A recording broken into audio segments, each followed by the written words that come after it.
Here we are in New York City for the ING New York City Marathon. Every other time I've done a race this long, I've been in some considerable discomfort afterwards. There's a wall in any of these longer endurance races that you always have to hit. I'm hoping that I've got enough to just burst through it and keep going.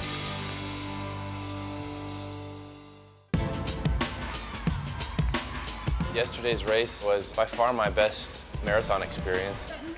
I felt like I gave everything I possibly could have. I drank as much as I knew that I was going to need and was sort of hoping that my body would accept it, and it did. I didn't have any GI issues, no cramping. I ended up 3 minutes faster than last year. In the end, I think it went about as well as I think it probably could have. The very first marathon I did 2 years ago was this one here, and the recovery didn't go well. So immediately after the race, started getting some carbohydrates and proteins back into my system so I could start rebuilding when my body was most efficient. I've got the recovery drink down, which is always sort of a staple of my recovery now. Hi. Good morning. Good morning. Well done yesterday. How are you feeling? Oscar Eucondrup, he's the real deal. He's the scientist and the athlete. I can ask him specific questions. He's done everything that I'm trying to do. If you compare the recovery after the race this year compared to last time you did the marathon, what are the differences? How do they compare? Well, as far as how I feel, there's no comparison. I feel considerably better this year. And what I'm attributing it to is that addressing the needs both before and during the race, I didn't deplete myself quite as badly as I had in the past. And then just recognizing that there's that window after the race where you can take in your proteins and your carbs. If you want rapid recovery, that first hour is actually quite crucial. For a good recovery process, hydration, carbohydrate and protein are really essential.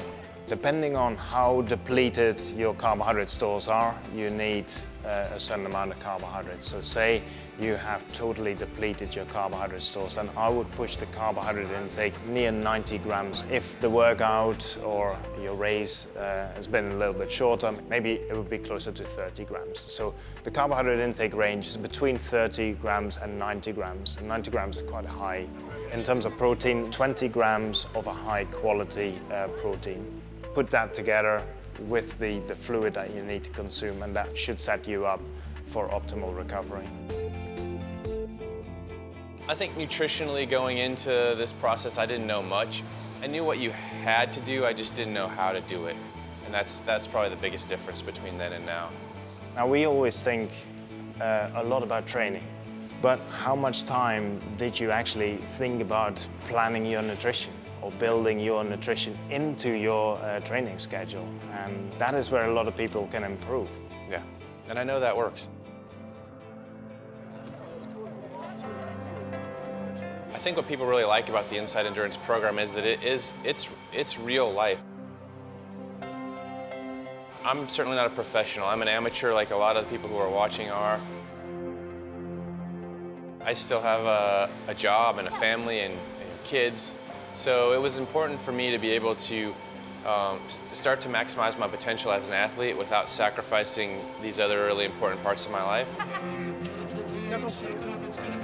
Back in July, Gatorade approached me to see if I could accept some challenges and work with their scientists and athletes to see if science and nutrition could help me improve my performance in endurance events. The journey with Gatorade has taken me all over the United States, from Colorado where I live to Portland on the West Coast, to New York City on the East Coast, and South Carolina, Chicago in between. I've gotten to see a lot of the country and experience a lot of great races.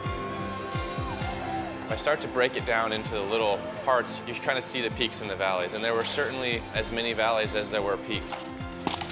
Some of the races didn't go the way that I wanted them to go because I was experimenting with things and I was learning and growing, and part of that process is failure, and sometimes you have to experience the failure to learn how to be successful.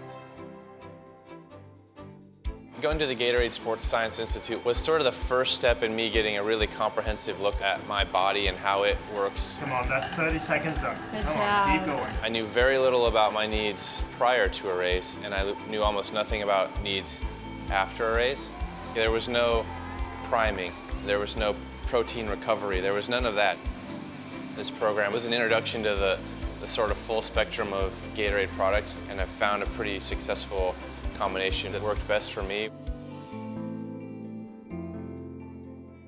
The opportunity to have worked with several elite athletes during this process was really beneficial for me. These are people at the pinnacle of their sports.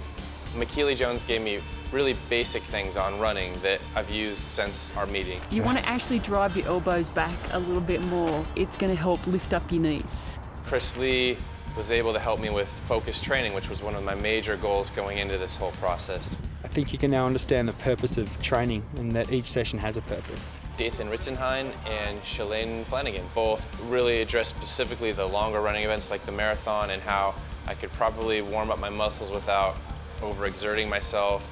This stuff will help your body become stronger, less prone to injury.